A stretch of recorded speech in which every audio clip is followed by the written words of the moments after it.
नमस्कार। आज मैं जिस कविता का मूल पाठ करने वाला हूँ, वह कविता सर्वेश्वर दयाल सक्सेना द्वारा लिखी गई कविता है। आज हम जिस विषम परिस्थिति में जी रहे हैं, आज हमारे समाज, हमारे राष्ट्र और संपूर्ण विश्व को देखा जाए तो एक गंभीर स्थिति से गुजर रही है। लेकिन उससे भी बड़ी विडंबना है, इस परिस्थिति में भी सत्ता का जो रंग है, जो रूप है, वो बिल्कुल ही अलग है। यानी कि जिस सत्ता को आपने सौंपा था, उसका अपरिहार्य क्या होना चाहिए था, वो बिल्कुल भी नहीं है।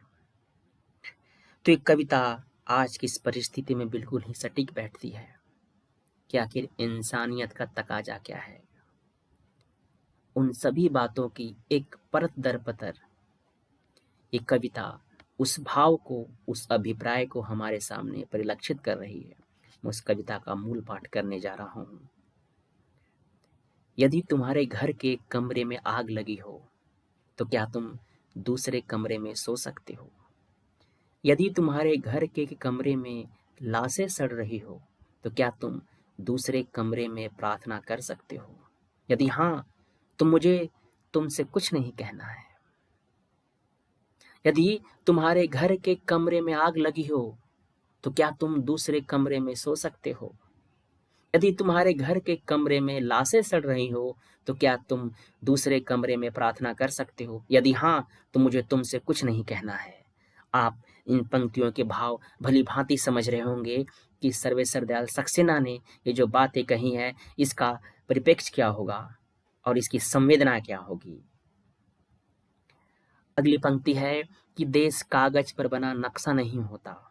देश कागज पर बना नक्शा नहीं होता कि एक हिस्से के फट जाने पर बाकी हिस्से उसी तरह साबुत बने रहें और नदियाँ, पर्वत, शहर, गांव वैसे ही अपनी अपनी जगह दिखे, अनमने रहें। यदि तुम यह नहीं मानते तो मुझे तुम्हारे साथ नहीं रहना है।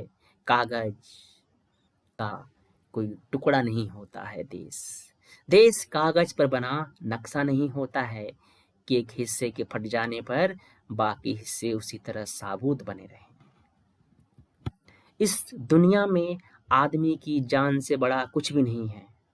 इस दुनिया में आदमी की जान से बड़ा कुछ भी नहीं है, जो आज इस समय की सबसे बड़ी संकट है। न ईश्वर, न ज्ञान, न चुनाव। कागज पर लिखी कोई भी इबारत फाड़ी जा सकती है। कागज पर लिखी कोई भी इबारत फाड़ी जा सकती है और जमीन की 7 परतों के भीतर गाड़ी जा सकती है।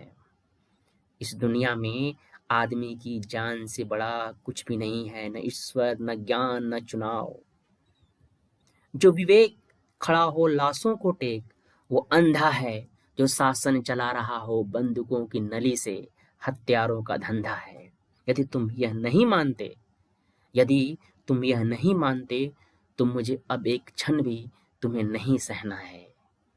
जो विवेक खड़ा हो लाशों को टेक, वो अंधा है जो शासन चला रहा हो बंदूक की नली से। हत्यारों का धंधा है। याद रखो, एक बच्चे की हत्या, एक औरत की मौत, एक आदमी का गोलियों से चिथड़ा तन किसी शासन का ही नहीं, संपूर्ण राष्ट्र का पतन है। किसी शासन का ही नहीं, संपूर्ण राष्ट्र का पतन है।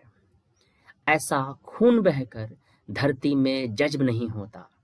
ऐसा खून बहकर धरती में जज्ब नहीं होता।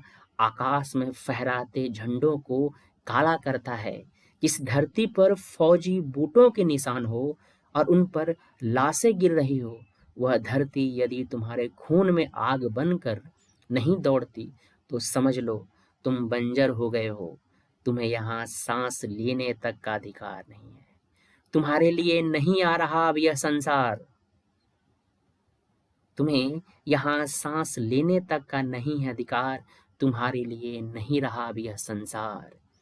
आखिरी बात, आखिरी बात बिल्कुल साफ, आखिरी बात बिल्कुल साफ। किसी हत्यारे को कभी मत करो माफ। किसी हत्यारे को कभी मत करो माफ, चाहे वह तुम्हारा यार, चाहे वो तुम्हारा यार, धर्म का ठेकेदार, चाहे लोकतंत्र का स्वनाम धन्य पहरेदार। आखिरी बात बिल्कुल साफ, किसी हत्यारे को कभी मत करो माफ, चाहे वह तुम्हारा यार, धर्म का ठेकेदार, चाहे लोकतंत्र का स्वनाम धन्य पहरेदार। शहादत हसन मंटो ने एक बड़ी ही अच्छी बात कही थी, आज की परिस्थिति बिल्कुल फिट बैठती है कि किसी एक व्यक्ति का मर जाना मौत है, लेकिन लाखों की मौत एक तमाशा है। और यही तमाशा आज हमारे देश में चल रहा है। धन्यवाद।